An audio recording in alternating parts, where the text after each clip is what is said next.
We've got everybody checked in and ready to roll. Go ahead, you're open to both. 3, Put it over the slate now.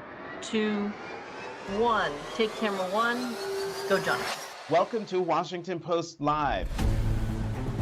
That was quite an intro. My gosh, we should probably just leave it right there. I've hit the big time. Washington Post. I can go home and tell my parents what I did today. Between Facebook, Twitter, YouTube, Washington Post Live itself, we are now reaching hundreds of thousands of homes across all 50 states. The power of this platform is it takes people into the world of ideas. Audience members of Washington Post Live are part of the conversation. Audience or viewer question from George Kralovic from Virginia asks, now that we have the Inflation Reduction Act, do we still need a price on carbon? Whether it's with cancer scientists or politicians. This panel, I think, was originally called, 2 women against Putin. It really should be 3 women against Putin. And so the better way to get things done, as I've demonstrated, is by putting a group together and negotiating something that's good for both points of view. I think Washington Post Live has given us as a newspaper a new platform, a common meeting ground. When they're sitting in their own space, there is a sense of ownership and comfort. It's great that you guys have expanded into these formats to give people a greater ability to have a longer conversation. So I look forward to talking to you today. And their individuality comes through more so than just their title. Thank you for being the agents and the warriors of the light and truth. That is the lock from the night of the burglary. Jeff Bezos bought it at an auction. Right. And we're trying to find out how much Bezos paid. Right. Come back next week. I'm so grateful to be on a platform like the Washington Post. I subscribe, I read, I love the Washington Post. Thank you. We need films like this. So thank you very much. Stephen, Lynn, it's been great to talk to you. Thank you, Michelle. Big fan. Thanks for talking to us. I cannot thank you all enough.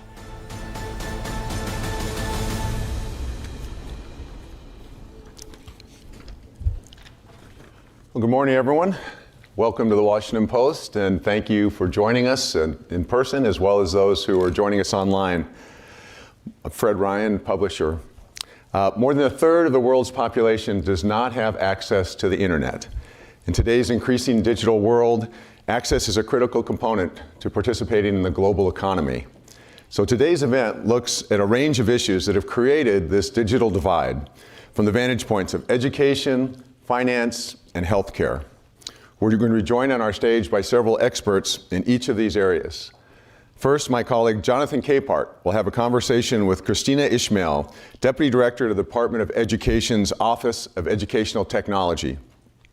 Then Damian Pauletto will speak with the UNDP's Accelerator Lab lead, Gina Lucarelli, and the IMF's Tommaso Mancini-Griffoli about digital finance and reaching the 1.4 billion people without access to formal banking.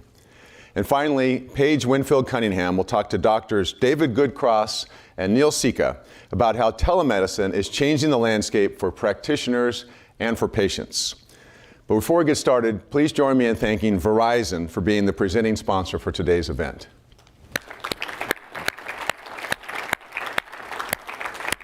And now, after this short video, Jonathan Capehart will begin the program. Thank you.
Good morning and welcome to the Washington Post. I'm Jonathan Capehart, Associate Editor here at the Post. We're going to start our conversation with about digital inclusion with Kristina Ishmael, Deputy Director of the Department of Education's Office of Educational Technology. Kristina, welcome to the Washington Post. Thank you so much. I'm so happy to be here.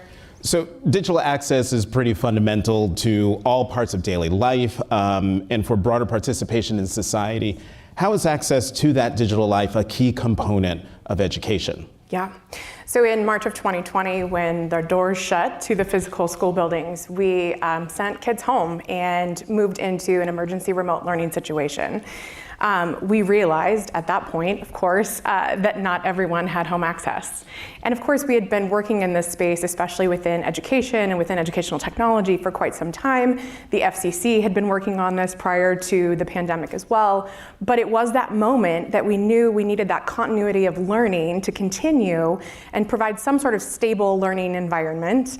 And not everyone had access to do that. And so that was that moment that we have certainly looked back on and been able to provide as many resources as possible to state education agencies as well as to the local school districts and then community-based organizations as well. And so there have been big investments to help with the home access divide, and that is exactly where we are now. And so we, through the FCC's Affordable Connectivity Program, we know that about 50 million households qualify for free and kind of reduced price or that stipend that they are providing through the ACP, but only 17 million households have signed up for it. So there's still that massive gap that we are trying to actively work with educators, with school districts, with those community-based organizations to help adopt that affordable connectivity program to ensure that they are connected at home. You said 17 million have not signed up. Have signed up. Have signed up. Have signed up. But how many are you hoping to sign up? Well, we would love to hit the 50 million. Right. So why only 17 million? What's awareness the issue here? Is a huge issue. Awareness is a huge issue. The other thing is it is a federal program. And it has a finite bucket of resources as far as the dollars.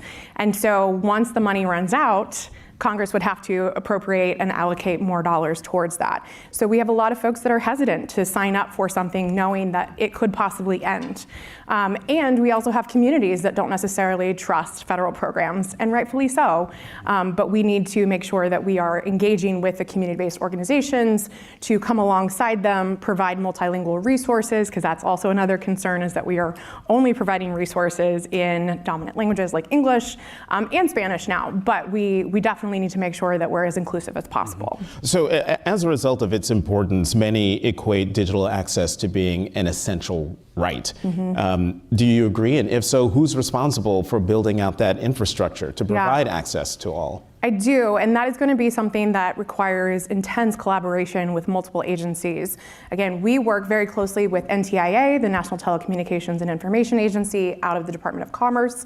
They're the ones that received the $65 billion from the bipartisan infrastructure law that was signed by President Biden in November of 2021. $65 billion sounds massive, but we know it's not enough. So we are helping support that. The FCC also has the Affordable Connectivity Program. We know that the White House is paying attention to this, the Office of Science and Technology Policy.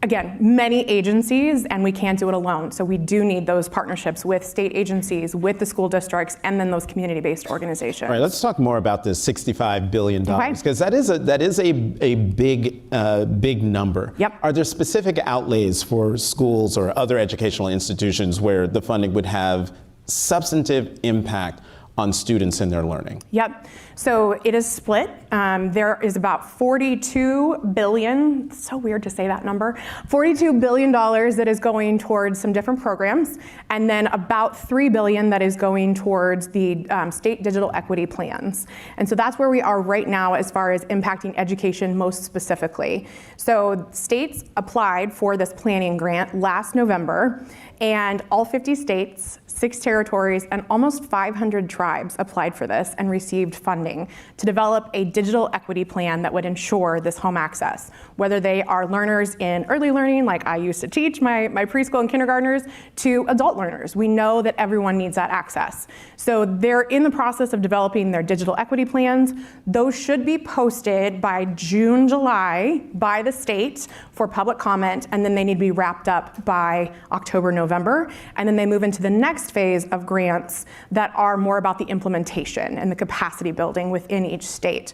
So education is not actually called out as a specific population, and so we've been trying to bring that forward. We work very closely again with the digital equity director, Angie T. Bennett, at NTIA, and saying, okay, education, please make sure that we're there. Right. And so we put out a couple of resources and introduced a lot of folks to a state broadband officer, to the educators, and to the educational agency. So I just want to be, just so that I'm clear, so this $3 billion for state equity plans. Yep. And you have to go to the guy and say, hey, don't forget about education. Yeah. So I just want to make sure I'm understanding this right. You're competing with other interests over this $3 billion for the state equity plans. Yeah, so there are considered covered populations, and they are called out. So it includes folks that are experiencing homelessness. There are folks that are migrant workers, different populations, but education was not called out specifically. So we're trying to advocate to make sure that education is included. Got it. So because of the proliferation of technology like cell phones and computers, and a lot of it is so intuitive, the assumption is that students are self-taught. But how are students learning digital literacy? That's a very good question. We know that there are definitely differences between someone like in my generation that grew up without the internet and then halfway through my education experience got the internet. Remember dial-up. And so that is definitely a difference for the new generations that were born digital.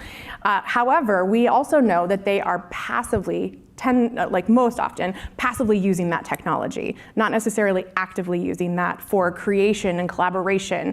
So this is something that we're working on as far as professional development for teachers to create those instances. But digital literacy is part of the definition of digital inclusion. And that, again, comes from the bipartisan infrastructure law that defined for the first time ever digital equity and digital inclusion. So it was codified in law, and digital inclusion is connectivity and devices, instructional content, so access to those resources, because once we take away the physical textbooks, if we can't be in the classroom, what do we have access to? So making sure that we have access to those instructional resources, and then the digital literacy plays a huge part of that. But it is not exclusive to the students. Of course, there are things that we can do in the classroom to ensure that students know how to navigate different types of devices and websites and the use of the technology. But we also know that given the fact that we were in the pandemic and needed that support from families and caregivers, we also know that our families and caregivers and communities need those digital literacy skills. So let's talk about access to devices, to broadband, because not all access is the same. No. There are the students who have unfettered access to broadband, the technology to take advantage of it, and more importantly, the money to pay for it. Yep. So surely this exacerbates the digital divide. What educational advantages do those students with unfettered access have? And then we're going to talk about the folks who don't have that unfettered access. The unfettered access is a really good point, and we recognize that in more affluent communities, that is where we see it. Those that are in lower socioeconomic status or free and reduced price lunch are not able to necessarily access that at all times, and then that impacts not only their ability to participate in learning, but also then that continuing learning, because we know that it does not stop after the school day. And so we see students that do have that unfettered access being able to take advantage of programs that are available online, after school, before school, summer learning programs, things like that. And so we would like to continue, obviously, to get access to those that don't, so that they can also take advantage of those opportunities. And so then those students who don't have unfettered access, let's say they aren't ever able to access all of those resources, what's the fear of what will happen to that cohort of students? we're very worried about students falling behind. And we have invested so much money through our relief dollars and brought in kind of wraparound services, whether it's community schools where we have before and after school programs, our summer enrichment programs.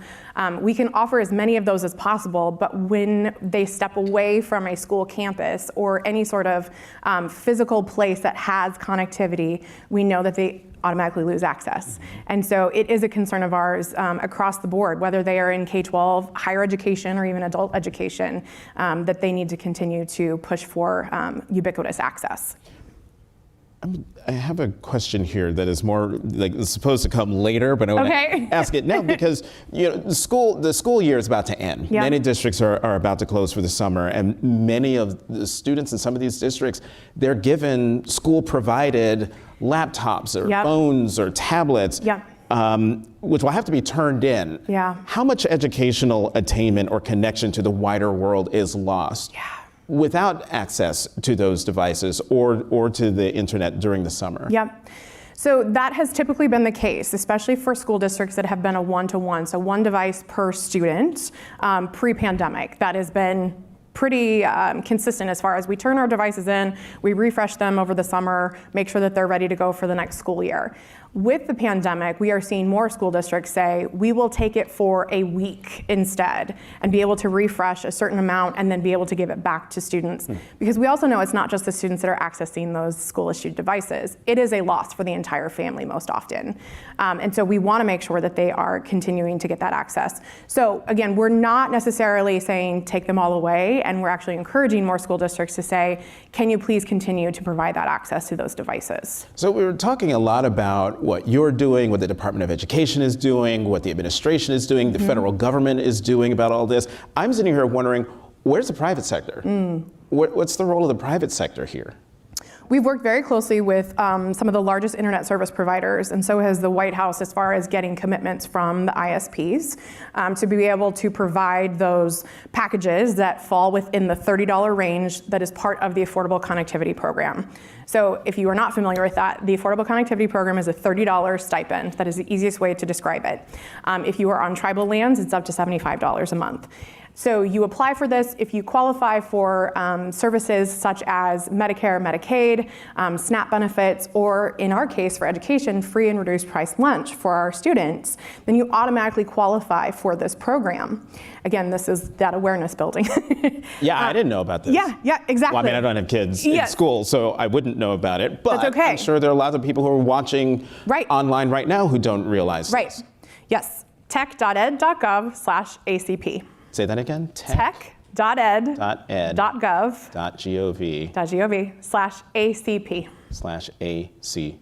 We have all the information there for you. Go on, sorry. I'm so glad that you all are going to visit our website.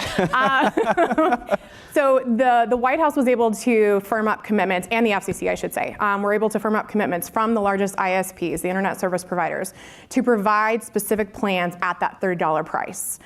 When the pandemic first started and all of the ISPs were trying to provide their own kind of coverage wherever they may be, there were limitations to those plans. There was a data cap. There was, if you had a previous balance as a former customer and you couldn't take advantage of this program. So they've eliminated as many obstacles as possible, and that has been a commitment that the private sector has made for a lot of, for these households that would qualify. I'm sitting here wondering, and I don't mean to put you on the spot, but how much of the country actually has access to broadband? That's a really good question. I would say that the FCC has the most current data on that. They released a broadband map that is also kind of crowdsourced. You can actually go out and look at your connectivity rate wherever you may be. If you have a mobile device or if a laptop, you can actually then inform them if it is accurate or not accurate. And so the FCC has that map with more specific numbers. That was pretty good for being put on the spot. You actually had an answer. I appreciate that. So you mentioned a moment ago that you were an educator before you joined the Department of Education. If I remember right, you said kindergartners? Preschool, and kindergarten, Preschool and kindergarten.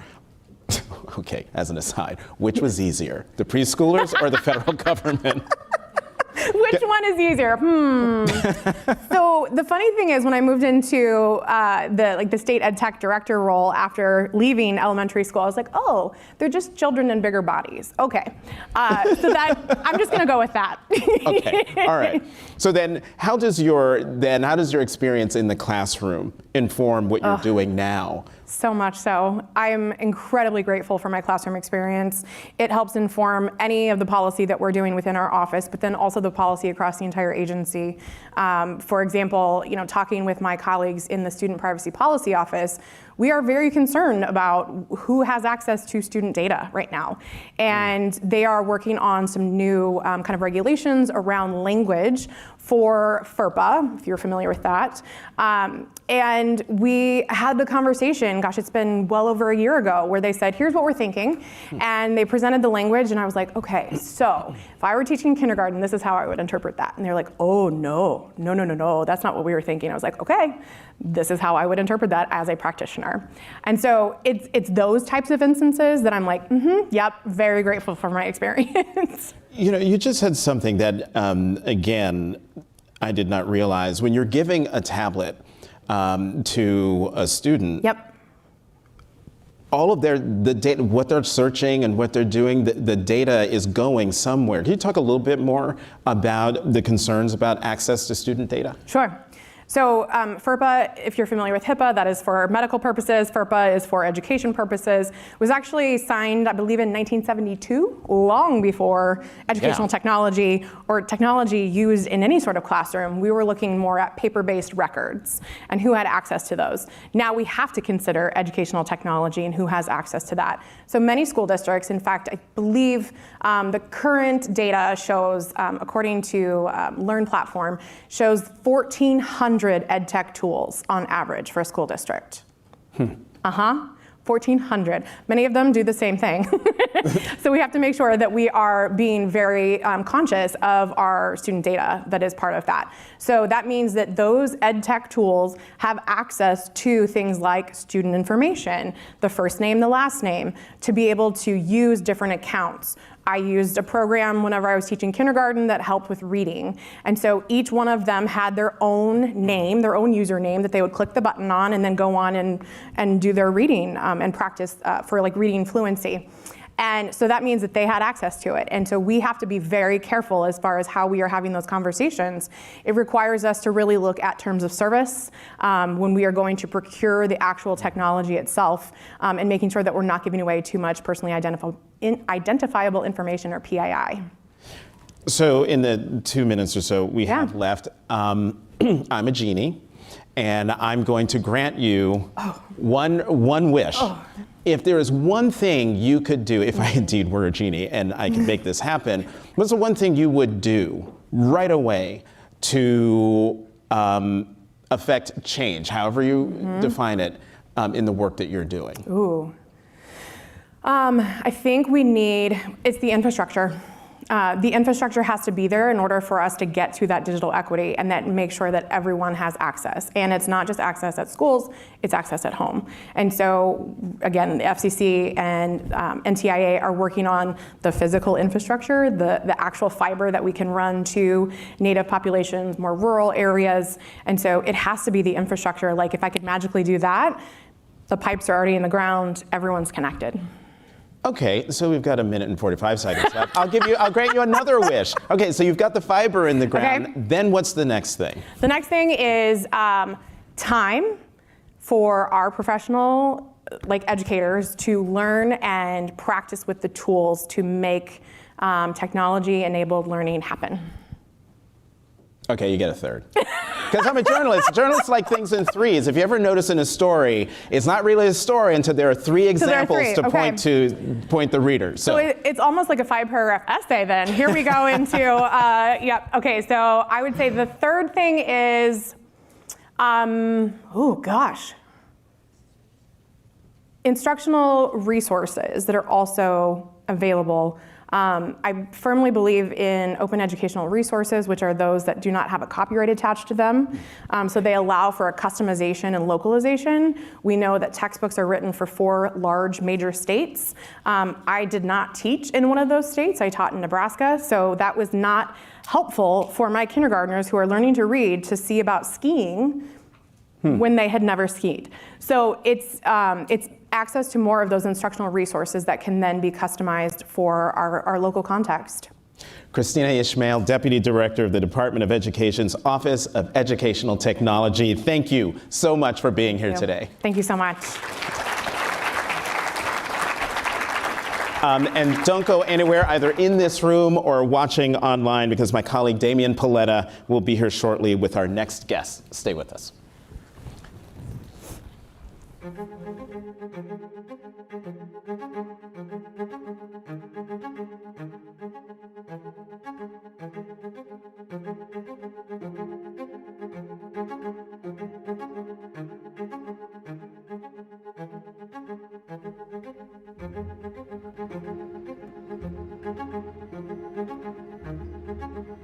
We see that the pace of change is increasing, and this is creating increased complexity when it comes to addressing global challenges.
Good morning, I'm Damian Paletta, Deputy Business Editor here at the Washington Post, and welcome.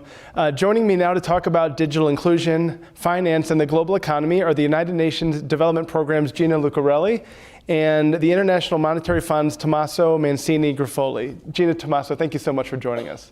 Thank you. Gina, I was going to start with you. Part of the work that you do with your team at UNDP is you work on solving some of today's most pressing issues through innovative strategies. And one issue that you've worked on is reaching the unbanked populations of the world, something that we've been talking about as a global community for years. Mm-hmm. Start us off by talking about the challenges with reaching the unbanked populations and how digital access is a potential solution to these issues. Well, thank you so much, and really great to be here on behalf of the United Nations Development Program, which, for those of you who don't know, we're part of the United Nations. We accompany governments on their quest to deliver on the Sustainable Development Goals. And we've also doubled down on financial inclusion and innovation as ways forward. So I was talking to our team in South Sudan a bit recently. And they were talking to me about some work, a very small scale experiment that they've done in a remote border town where there are no roads, no electricity, no banks. What they do have is mobile phone coverage and this village savings mechanism that what women do is they put whatever money they have together in a box called sanduk in Arabic, and they basically loan it out based on who they decide needs it and at what interest rate, et cetera. What our UNDP Accelerator lab team did is go in and study the process, study the community practice, the sort of grassroots practice, digitize it, and now the mobile money company, the one mobile money company in Sudan, Garouche, has taken the insights from this very small scale experiment and now scaled it up to build out commercial mobile wallets for village savings groups as a new service offering. So you can see sort of this is how you can take a situation where people don't have bank accounts, they don't have access to internet, they can't borrow, they can't save, they can't do transactions. In fact, they tell me to do a transaction, you'd not only have to send money to Khartoum, but to Cairo in some cases. So it's a massive cash-based economy. You've got trucks of cash being driven around, wildly unsafe, for fires, for theft, for everything else. And so what we're trying to explore is if taking cash out of the equation and using this mobile money transactions can help people grow businesses and foster entrepreneurship. Tommaso, the IMF looks at these issues from a macroeconomic perspective. I think by one count, more than a third of the global population has never even used the internet. And yet over the last 3 years, the shift to digital banking has been very dramatic and swift. So who's being left behind as a lot of places make progress? Are there countries that are being left behind in areas that we should kind of focus on to bring them up to what the rest of the world is doing? Yeah, absolutely. The environment looks very, very heterogeneous. Some countries are much more advanced, some very, very far behind. South Sudan, you were just speaking of South Sudan, has 6% of the adult population with bank accounts. That's extremely low. That's on the very low end. In the same category of low-income countries, Uganda has a banking sector penetration of about 66%. So a lot of variation. A lot of variation within countries, between different groups, but also between countries. And when we think about financial inclusion, it's important to think about this at the micro level, so to think about people. Who have access to payments, who have access to saving mechanisms, and then from there, that's the first step of the ladder. From there, get access to credit and insurance, managing risks, right? Very, very important. So that's the micro approach. But then there's a macro approach that thinks about the differences between countries. And we speak about the digital divide. And that's what we're trying to bridge. And I think the IMF has an important role to play in this space. A lot of the problems with the digital divide comes down to capacity, sufficient capacity to leverage technology, to regulate technology, and to create an environment where the private sector is incentivized to provide solutions. So the IMF, through its capacity development programs, tries to help countries build sufficient capacity to deploy, regulate, and create a positive environment. So this means going to countries, working with governments directly, bringing countries together to facilitate peer-to-peer learning, and working with other organizations such as the World Bank, UNDP, and others to facilitate funding of projects. Tommaso, I just want to follow up on that too, because I think the micro versus macro component of this is so interesting. On the one hand, it's great to help a family, a village, get the access they need to get to the next level, to expand what they need. But on the other hand, how do we convince countries and communities that there's a great macroeconomic benefit to helping, not just one village, but 12 villages or 100 villages, 100 communities, towns, cities? How do we understand what the macroeconomic benefit of this is if we can scale it out? Yeah, so very clearly we've shown that financial inclusion is good for growth. So growth benefits. Why? Because you're bringing in more people into the economy, you're allowing people to smooth consumption, you're allowing people to manage risks. So it's good for growth up to a certain, they're decreasing returns to scale, of course. One of the reasons why they're decreasing returns to scale is because greater access to credit can undermine financial stability if credit grows too quickly without the proper regulatory environment. So we have to be very careful to manage that. Other attributes of financial inclusion, so access to payments and to savings, of course, do not undermine financial stability at all. But it's really the credit provision that we have to be careful about. Gina, I was wondering if I could ask you, so what you described in South Sudan is fascinating, but I imagine each community, each area poses its own challenges. Is there a way to scale some solutions to other countries, or do you really have to be creative in every single situation? Well, I think the first principle you need to do, particularly with digital inclusion, is the mistake you can make is thinking that, sort of the ones and zeros of computers are going to, lift us all out of poverty, empower women, and, get us on a more sustainable path, right? Obviously, that's not the case. So what we try and do is really learn from communities themselves, right? Understand the practices that govern things. So in the case of South Sudan, understand what are the savings practices, what's there to actually build on, and then take it from there. So it's about, people closest to the problem are closest to the solution, learn from them, see what they're already doing to solve their problems, because they're probably already, they're impatient. They're not waiting for all of us to come and sort of deliver deliver them out of poverty. They're taking action. Then you've got to take it and extract those, heuristics and rules of thumb. And what is it that we can learn from the village savings mechanism in South Sudan and take to Senegal? And what can we learn from Kenya's experience with mobile money and actually build on that so that we yes, take the benefits, but also learn the mistakes. So the idea of peer-to-peer learning is really key. You've got to solve the problems closest to where they are, but then sort of facilitate that, exchange, learning. The good thing about the digital age, of course, is that, there's a big default on open source sharing and Creative Commons. And so there's this focus on, we can still make money off of ideas that are shared freely, right? And that's something which is very promising. So that's something where you can build digital platforms that can be used in one country, and then with a couple of tweaks here and there can be used elsewhere. Tommaso, I think during the pandemic we saw the kind of global community rally to help a lot of developing countries when it comes to healthcare, vaccine access and that sort of thing. And it was quite noble to see how everyone came together. I wonder if you think that spirit can be shared with digital inclusion. Is there a way that countries can understand that in healthcare, food, things like that are seen as basic human rights housing, but digital inclusion could also be something that it should be possibly seen as a human right as well. How do you feel about that, and how can the global community come together to help develop that? Yeah, I completely agree. And I think the IMF has, again, as I was saying before, has an important role. And we try to facilitate that exchange. We try to facilitate the peer-to-peer learning between countries. We try to facilitate the agreement on certain standards. So that, for instance, cross-border payments can be made at lower cost. So cross-border payments is an area of great inefficiency. Cross-border payment costs are in the high teens, almost 20% between some countries. Extremely high cost. That limits commerce, it limits trade, and that's an area where countries have to come together to solve a common problem. We're starting to see that.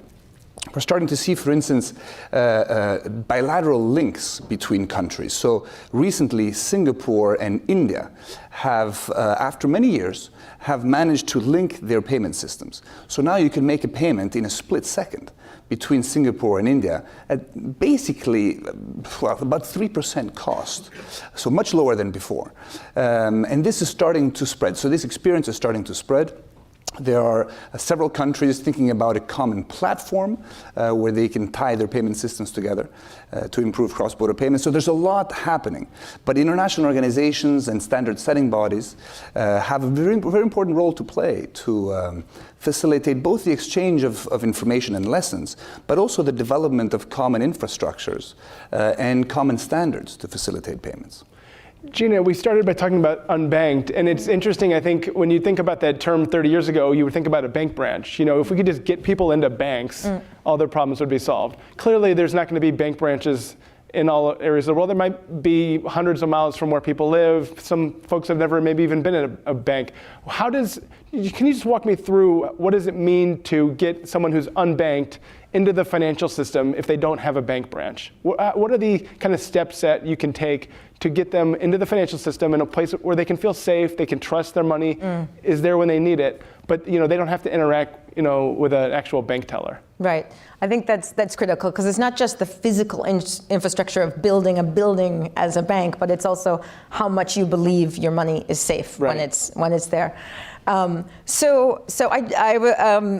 me talk to you about Zimbabwe. Zimbabwe is a good story there, I think. We've got something promising, very, very new, but I think really, really exciting. So Zimbabwe has a largely informal economy, which means that people start up businesses. The people that work there aren't necessarily protected by labor rights or social protection, and they're probably not visible to the tax system. So it's a massive part of the economy. The informal economy is largely the economy in Zimbabwe and other parts of the global south as well. So you've got in rural areas, less than 40% of people have bank accounts, right? 40% of adults even have ever had it. And there's a history to that, and there's a reason to that. one of the things that we're exploring is how do you take people who've never had a bank account, small share farm holders, and get them access to formal financial services in this context of a very informal economy. So what we're exploring doing is actually using kind of the digital trails created by mobile money payments and coupling that with other data on weather patterns and commodity prices, and basically creating kind of an alternative source of data as a proxy to determine credit worthiness. So at UNDP, we're going to be working with Stanbic Bank on this exploratory work to see, okay, can you take people who've never had a loan in their life, so they don't have a credit history, use these alternative sources of data and assess credit worthiness and build out from there? Because I would think if less than 40% of adults have bank accounts, a much higher percentage have mobile access, right? So that would... Feature phone mobile access, not smartphone access. Yeah. Exactly. Tommaso, go ahead. I was just going to jump in because this question of data is really, really interesting. When you and I go to a bank to get a credit, we pledge collateral. And we are very fortunate because we have collateral to pledge. But what if you don't? What if you don't have anything to bring? You might have data. And the new trend, the new possibility, let's say, is to pledge data instead of collateral. And the data might show that you run a small business. It may be very, very small, but at least it shows that you have a constant inflow of revenue. It might show what your expenses are. Again, they may be very small, but they're a little bit smaller than the revenue that you get. And with this data, you can show that you're profitable. So that's great. On the other hand, you reveal a lot about yourself. And so there's a trade-off between efficiency and fairness. So when we go to the store and we want to buy, I don't know, frozen pizza and beer, and then we stop and think twice and say, hold on, maybe I should get water and broccoli because I can improve my credit rating. That not have as much fun, but sure. Less fun. But of course, it comes down to how much information you're willing to share, how much information you have to share if you don't have collateral. So it brings up a lot of interesting dilemmas that we need to think about more broadly than just from an efficiency standpoint. I think this is so interesting to hear your perspectives on this. And as we talk about data, I mean, I'm wondering from the UNDP and the IMF perspective, we have to make sure that the recipients of this benefit are not being taken advantage of, right? I mean, I think there's a long history of financial programs in countries that take advantage of people who don't understand, who's on the other end of the deal. So can you talk a little bit about the role that UNDP and the IMF could play in making sure that these systems are set up in ways that treat people fairly, humanely, and also protect them, on the other end of these credits? Well, innovation is, naturally always going to run ahead of regulation and the legal frameworks that we have. That's naturally the case. But I think the trick is, having this sort of interactive relationship between where we see innovation and data and tech going and how we choose to regulate that. What we see, what we're excited about are, opportunities where you might be able to create what they call a regulatory sandbox. It's like a, legal experiment, let's say. So that way you could actually start to see, okay, as mobile money grows, one of the dangers is, of course, replicating the danger of people with not a lot of money being very vulnerable to predatory lending, right? Exactly. So if all of us know if your first credit card, the statement can be a real shock, right? So what you might want to see is sort of experiments where governments can go, okay, how can we encourage startups in the private sector to innovate and create these new digital inclusion services, while we also protect not only people from predatory lending, but also what happens with their data. That's sort of the trick, is that the experimentation and the growth and the innovation needs not only to happen in the private sector, but also in the public sector as well. Tommaso, can you talk a little bit? I mean, I imagine that one of the challenges could be if I don't have a bank account, my parents didn't have a bank account, their parents, there's a cultural reluctance to trusting these new ideas, these outsiders coming in with, oh, just, we're going to help you, give us your money, it's all going to be on your phone, don't worry.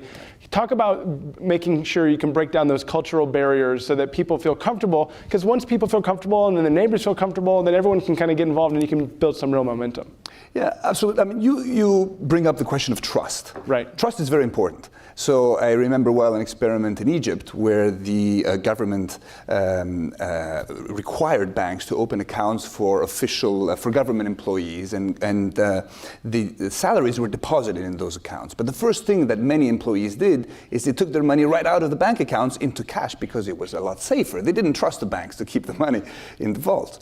The question of trust, right? But I think it's important to take a step back and to think about what is very, very, very important here in this space is to be very clear about what the hurdles are to financial inclusion. There can be many.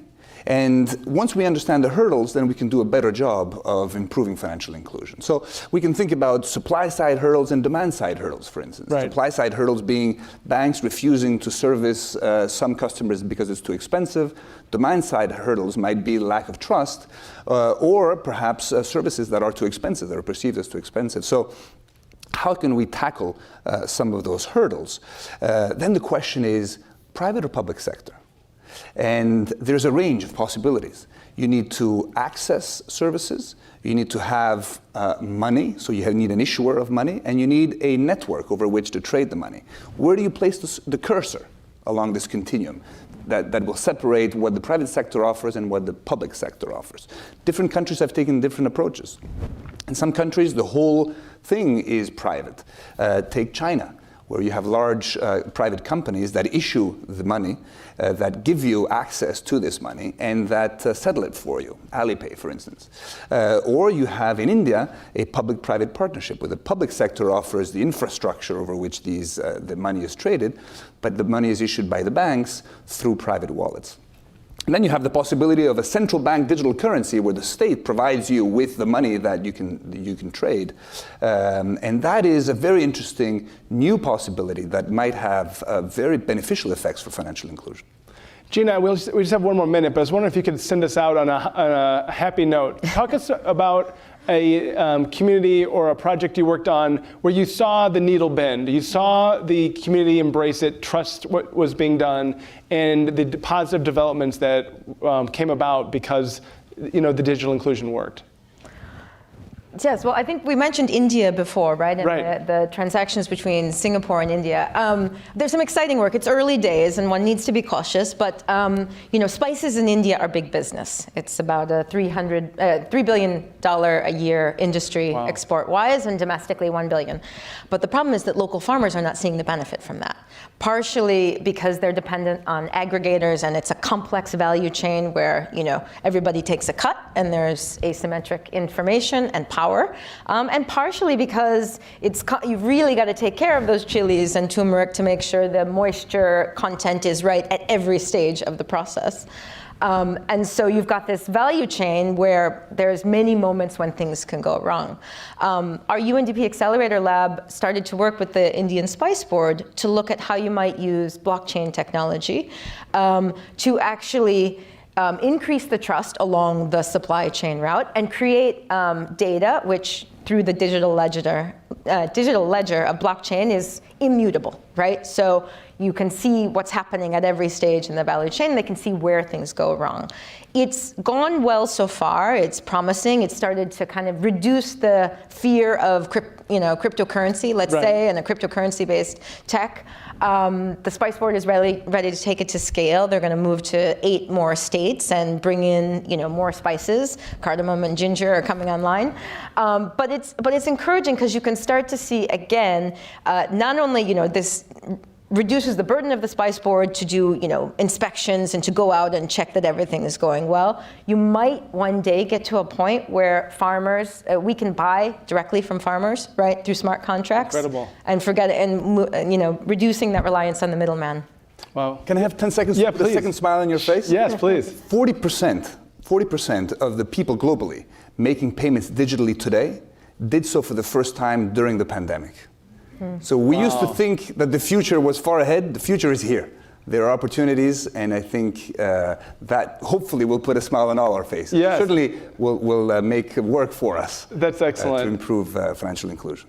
Well, what a great conversation. Tommaso and Gina, thank you so much for joining us today. That wraps up this panel, but there's much more to come, so please stay with us. We'll be right back. Thank you. Now I'm hungry.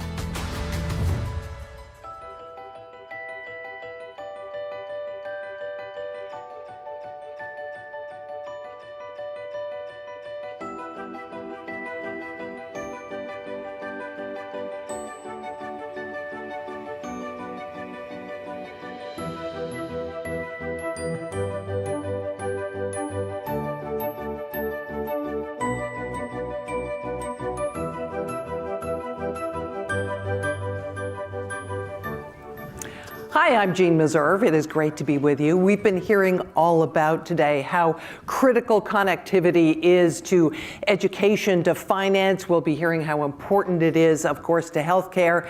And what could be more critical to connectivity than industry? So I am pleased to have with us here today Kathleen Grillo. Kathleen is Senior Vice President of Public Policy and Government Affairs for Verizon. Great to have you with us here today. Great to be here. Thanks for inviting me. So Kathleen, we've heard a couple of different perspectives on the digital divide, what it means. How does Verizon view this? Yeah, so from Verizon's perspective, everyone should have access to reliable, high quality, affordable broadband. This is a really important priority, not just for government and policymakers. And we've heard from Kristina about the importance of that in the education space, but obviously that's our business, right? We sell connectivity, we want to connect customers, delight our customers. But it's really important for people to have access to broadband to really participate meaningfully in society. So we saw that during COVID. I know you've heard about that before.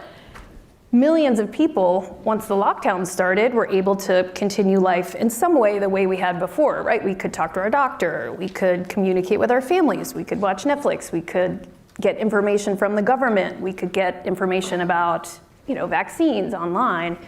And there was a whole group of people who did not have that ability, and that lack of access really deepened the isolation people who lived in rural areas felt, or people at the economic margins. We've been focusing on that issue, and me and my policy role have been focusing on that issue for a long time, but COVID really brought it home. And I know we're going to talk about this later. We kicked off really a lot of activity by the federal government and the private industry to try to come with solutions to help solve the problem.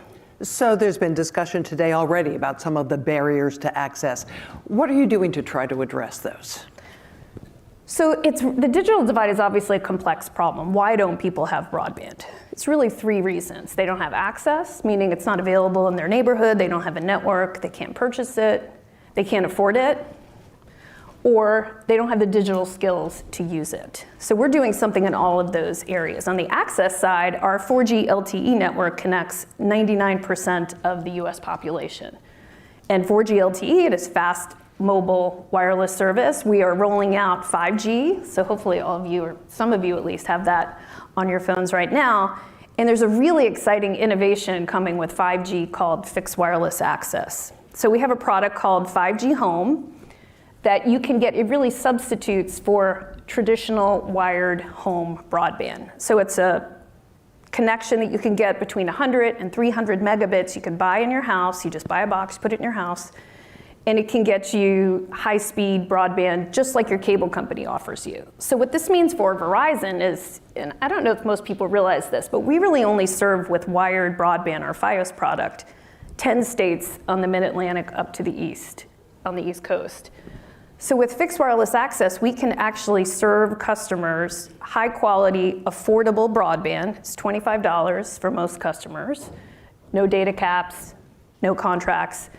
And that will really help us penetrate more in rural and suburban areas where people have maybe one option or maybe no options for getting broadband. Yeah, how much of the country has no option when it comes to broadband? And it depends on who you ask. So I do think it's important, the stat I mentioned about 4G LTE, 99% of people can get access to pretty high-speed mobile broadband on their phone. So they can do a job application or maybe they can do homework, but it's not the kind of access that at least what we're talking about when we talk about broadband at 100 megabits or faster. So there's about, depending on the speeds you use to measure, probably between 15 and 20 million people still don't have access, still can't purchase it and can't buy it. So affordability is a problem for some. What are you doing about it? So a lot on affordability, and a lot of this, like I said, was really kicked off post-COVID. So before that, the programs or the broadband products that were available to customers, to lower income customers, were sort of tailored. They were lower speeds, lower capacity, kind of tailored for that particular kind of customer. And Verizon, after COVID, launched our Fios Forward program. So this is a high-speed, 300 by 300 megabit broadband service that we offered to customers who qualified at $30 per month. So as Kristina was mentioning before, the Affordable Connectivity Program is a subsidy program that the federal government launched post-COVID that gives a $30 subsidy to customers who qualify.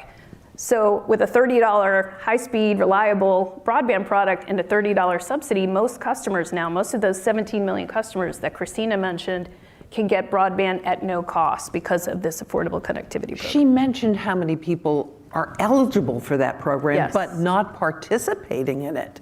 The figure was quite startling. Yes, well, it was just launched, so it's relatively new. It's about a year old, and the federal government now is really launching up a information program to really make sure that people know about this and that people eligible can get access to it.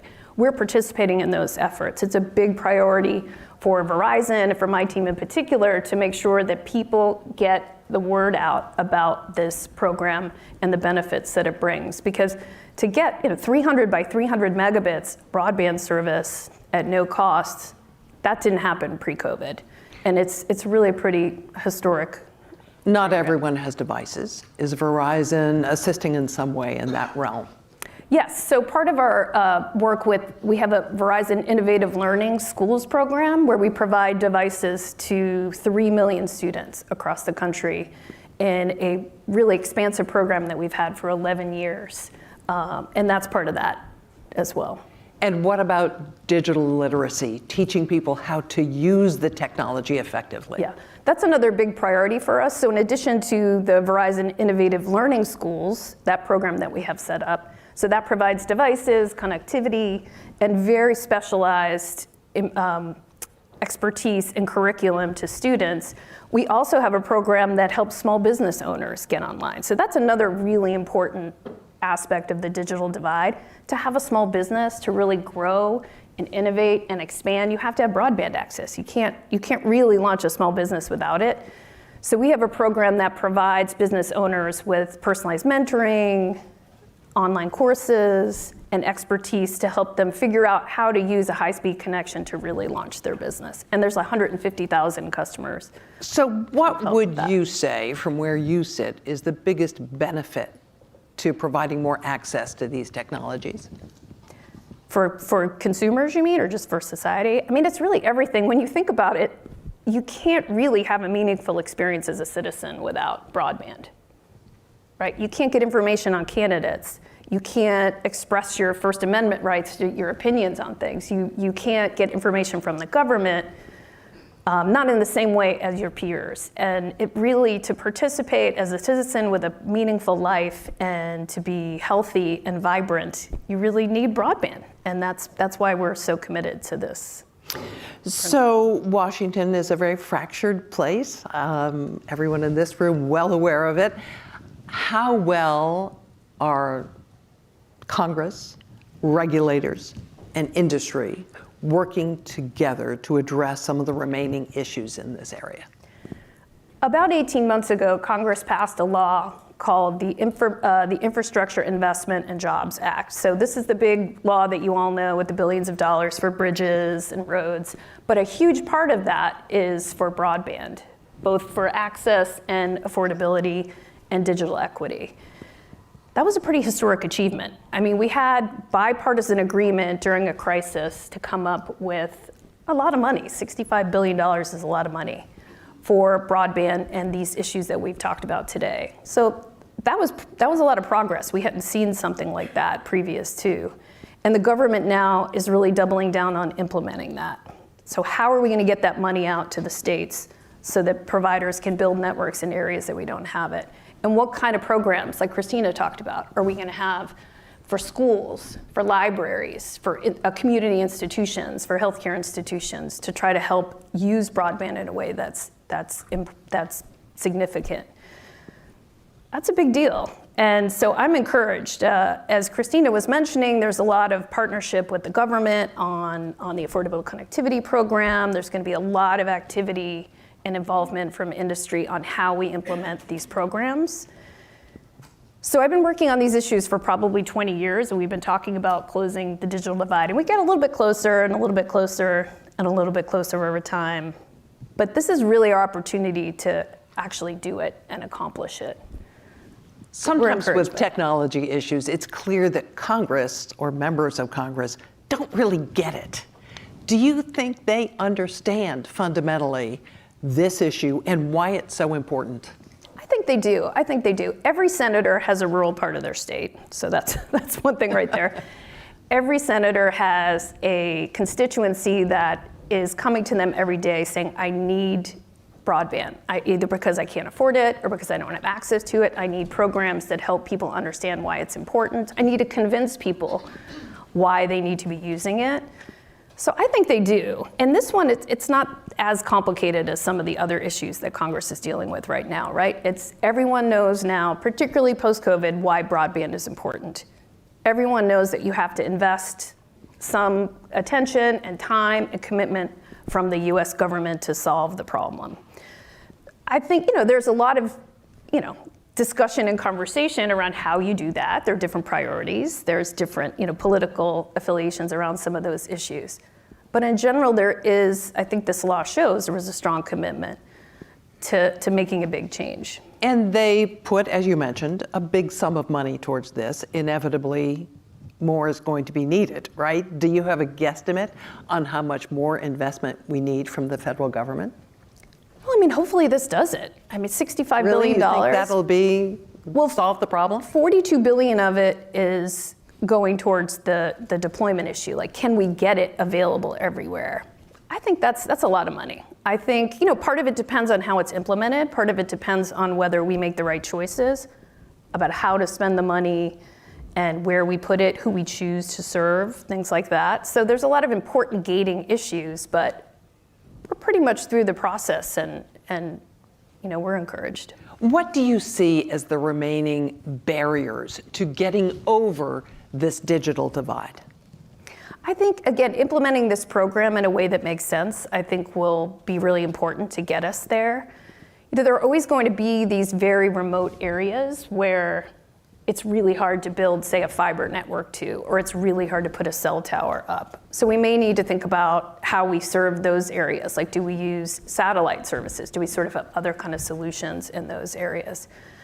But we're pretty close. That's one of the reasons why we wanted to have this event and why I wanted to be here. Is this is exciting for those of us who've been working on this issue for a long time. It's exciting because we are really poised to make a big difference on how our country prepares for the next 20 and 30 years. There's a lot of discussion about global competitiveness and how can the US really sustain its leadership position in technology and globally, economically, and broadband access is the way to do it, making sure every citizen has access to it and can take advantage of it.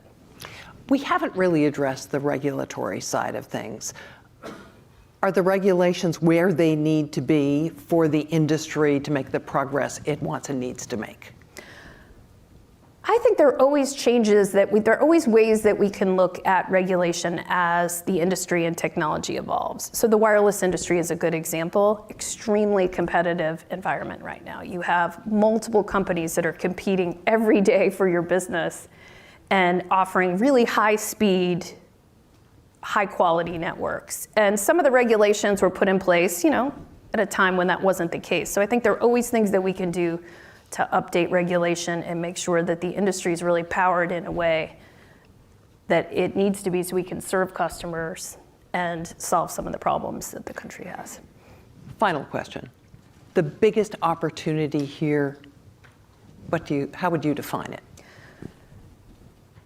Our biggest opportunity really, I think, is the ACP, is to make sure that we keep a program in place, whether we change the structure or whether we tweak some of the numbers, but we keep a program in place that really helps those people get access to broadband who really can't afford it. If we have a significant percentage of people who aren't online and who aren't participating in our democracy through broadband, I think that's a missed opportunity. Kathleen Grillo, Senior Vice President of Public Policy and Government Affairs for Verizon. Thanks so much. Thank you. Thank you all. And we're now going to hand it back to the Washington Post.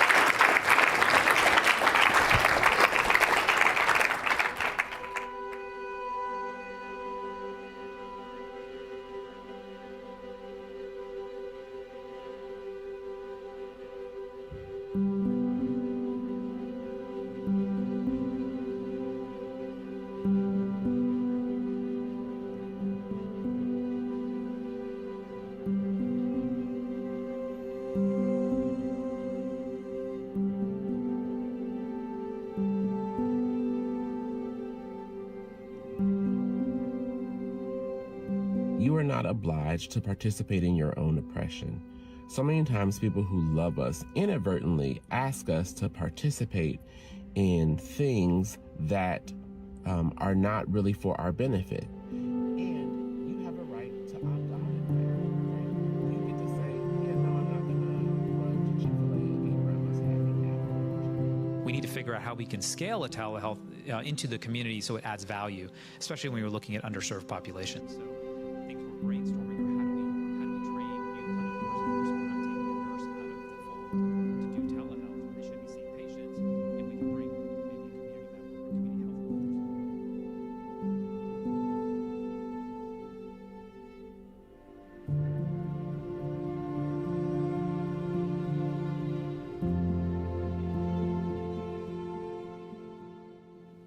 Well, good morning and welcome back. I'm Paige Winfield Cunningham, Deputy Editor of the 202 newsletters here at the Post.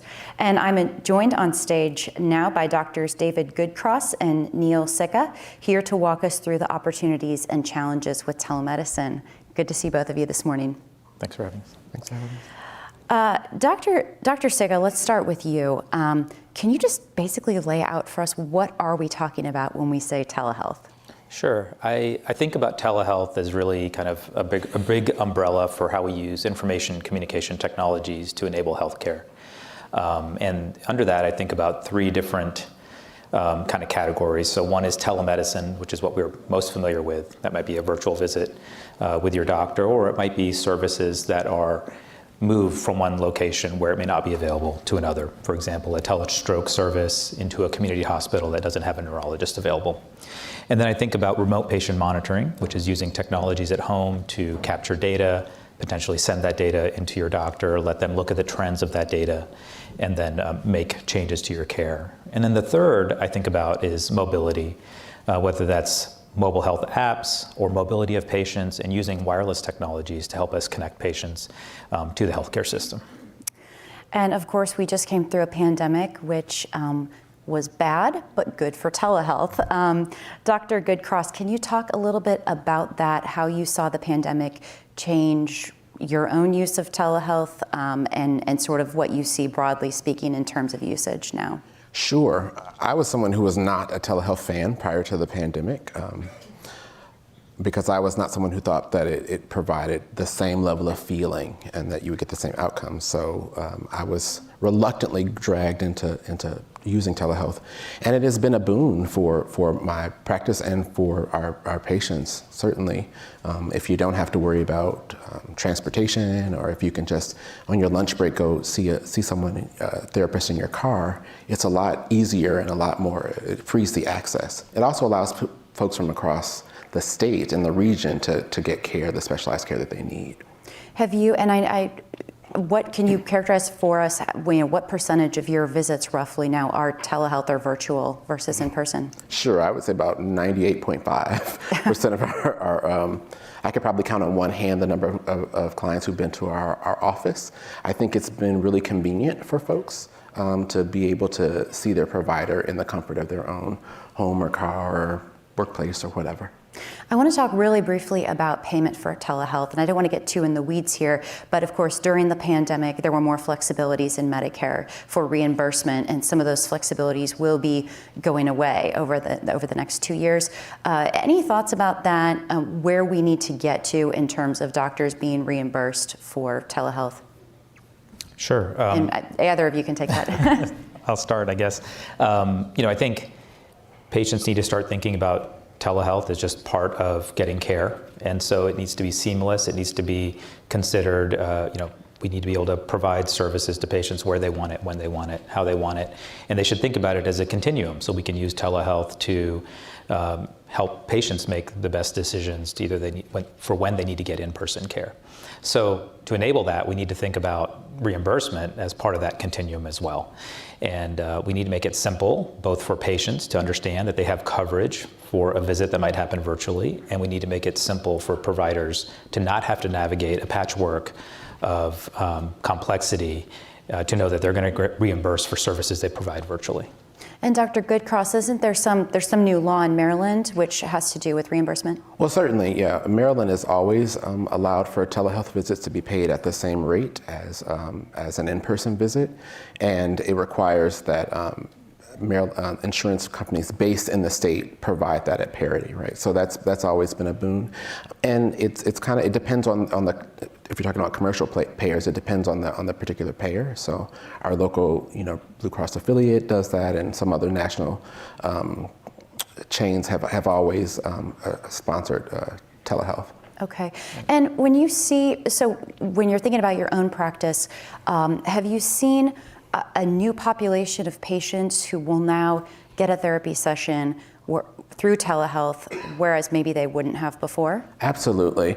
So our practice focuses on, I like to say that we center the marginalized. So our populations tend to be people of color, LGBTQIA folks, and also we work with a lot of neuroexpansive folks and neurodivergent folks. So what telehealth has allowed those folks to do is to get the specialized care that they need. So we see folks from Frederick to the Eastern Shore in Maryland, right? And they never have to come to their office, and they get a provider who really understands their unique experience, their symptom presentation, and can provide really specialized, targeted care and intervention to help ameliorate their suffering. And Dr. Sikka, let's talk a little bit about some of the barriers that you're seeing in terms of patients maybe using apps or just fully using the range of resources we have. What do you see with your own patients? And then what are you trying to do in terms of educating them to use these portals, to use these apps? Sure. We try to use technology to engage with our patients. I think many practices, almost all practices have electronic health records today, and they have extensions for their patients, which are known as patient portals. And so the patient portal gives the patient control of their healthcare data. It allows them to see, the notes. It allows them to see their lab results. It may allow them to schedule an appointment or to request a medication refill. But I think one of the big barriers here is that there is a digital divide. And so while we know that a significant amount of our patients have access to mobile devices or computers, tablets, et cetera, they may not possess the skills to actually navigate those portals or other healthcare applications that they may want to use.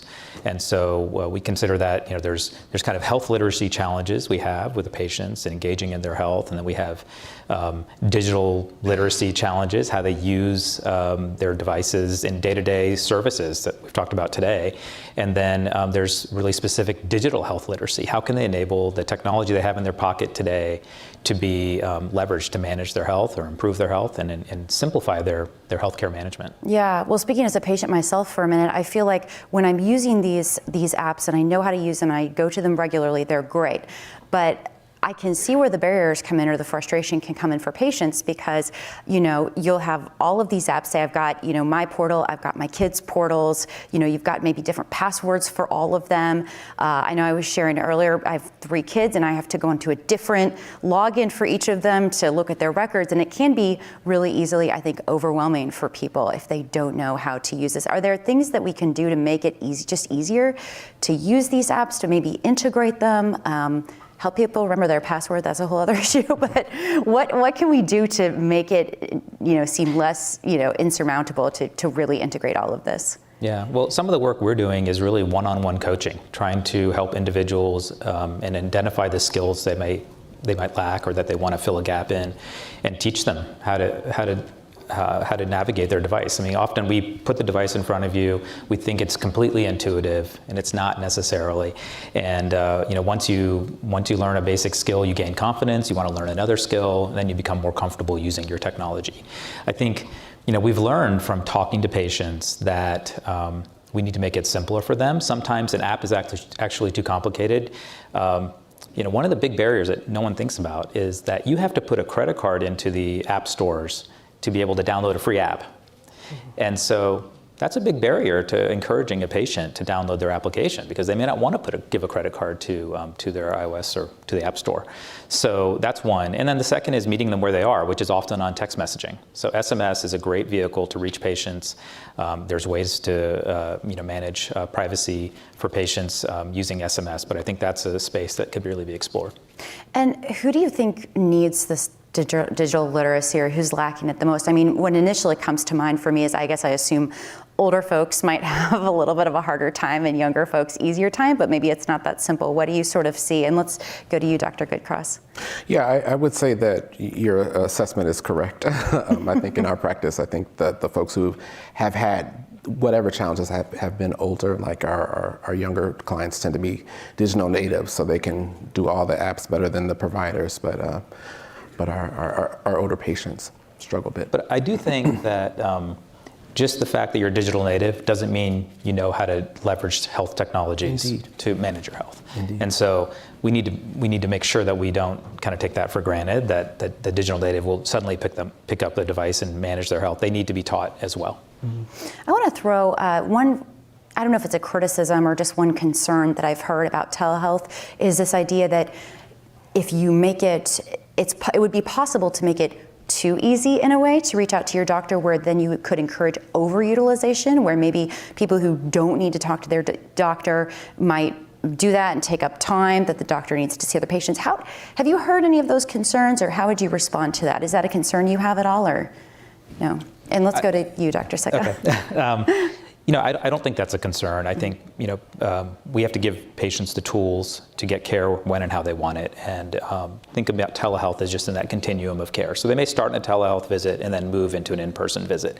This was a similar fear we had when we saw the growth in retail health clinics, like Minute Clinics and other services, in your community pharmacy. And I don't think we've seen that overrun of utilization. We've given patients more convenient access points to engage with the healthcare system. And we know that frequent, instead of seeing your doctor once a year or once every 5 years, seeing and being connected to the healthcare system, I think over time actually reduces cost, improves care, helps you better manage your health. Mm-hmm.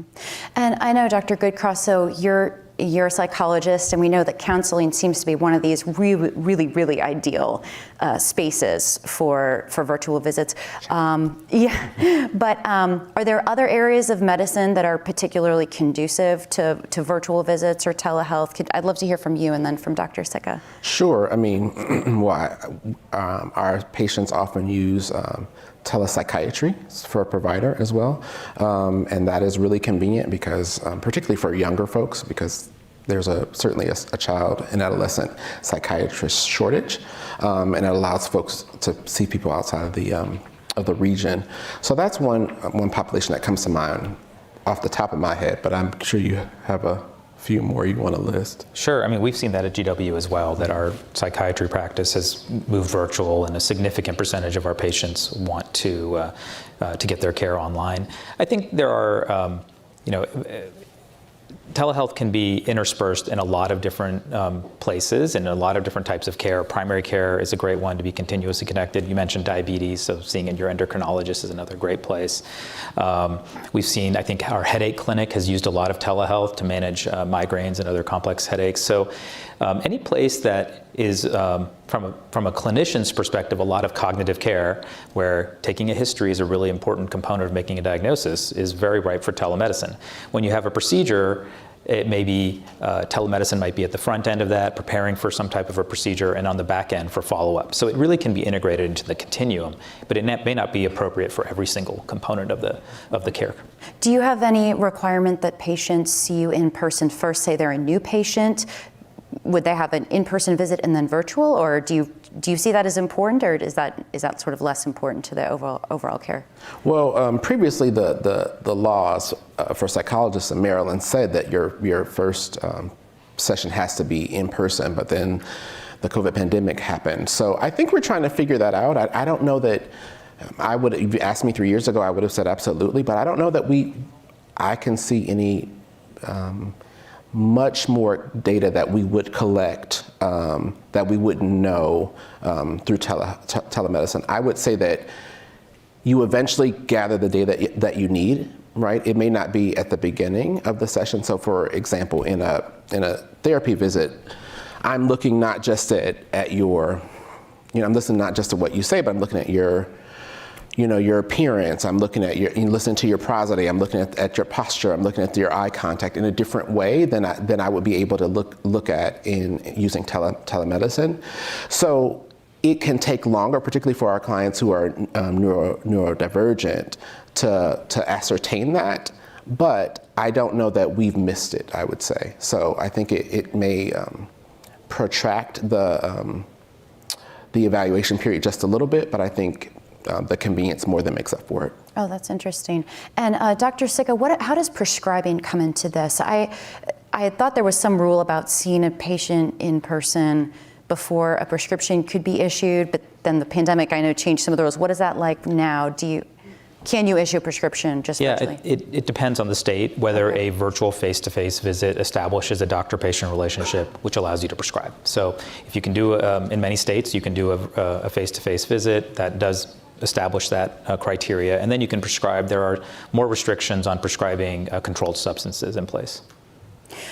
Just on that note, wanted to bring in a topic which of course has been in the news a lot, and that is the legal challenge to the abortion pill mifepristone.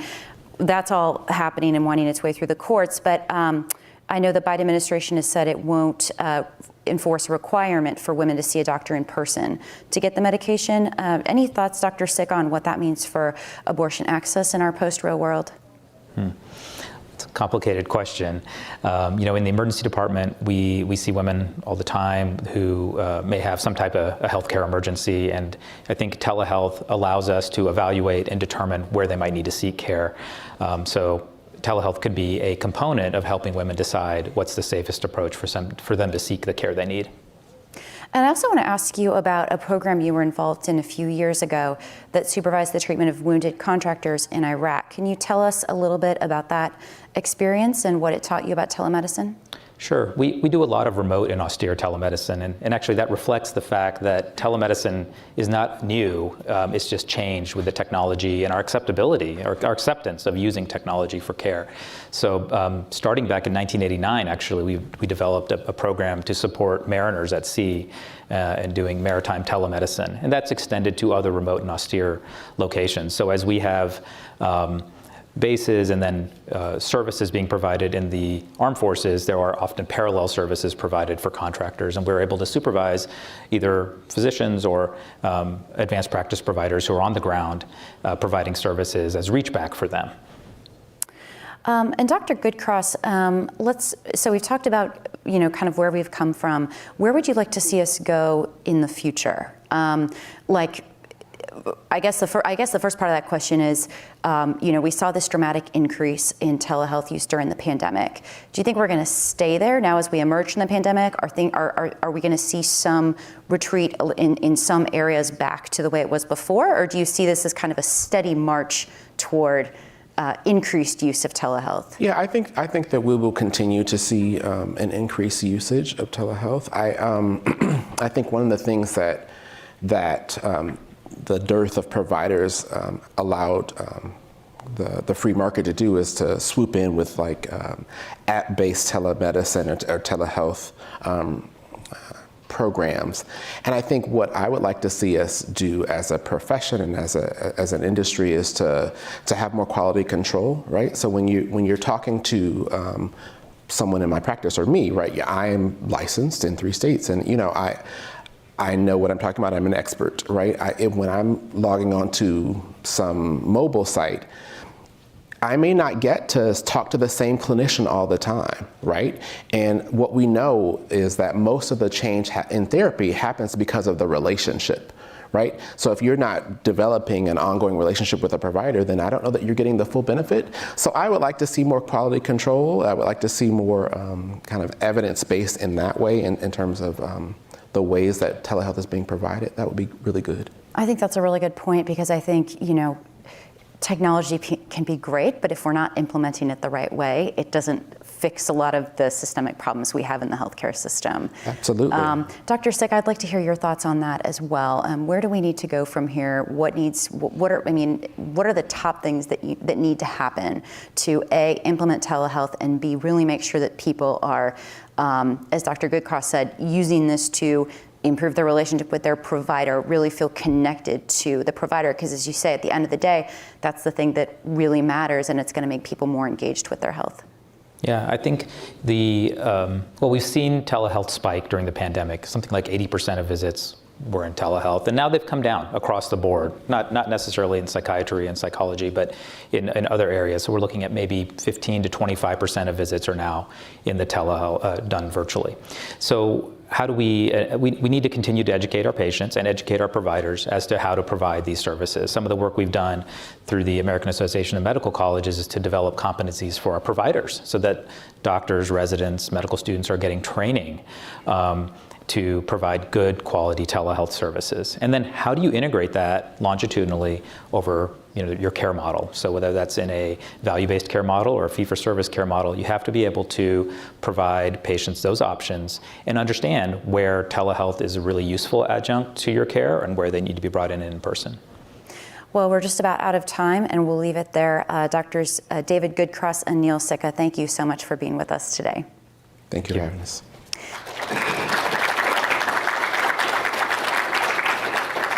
And thanks to everyone here and online for joining us today. To learn more about our upcoming programs and to register, go to WashingtonPostLive.com.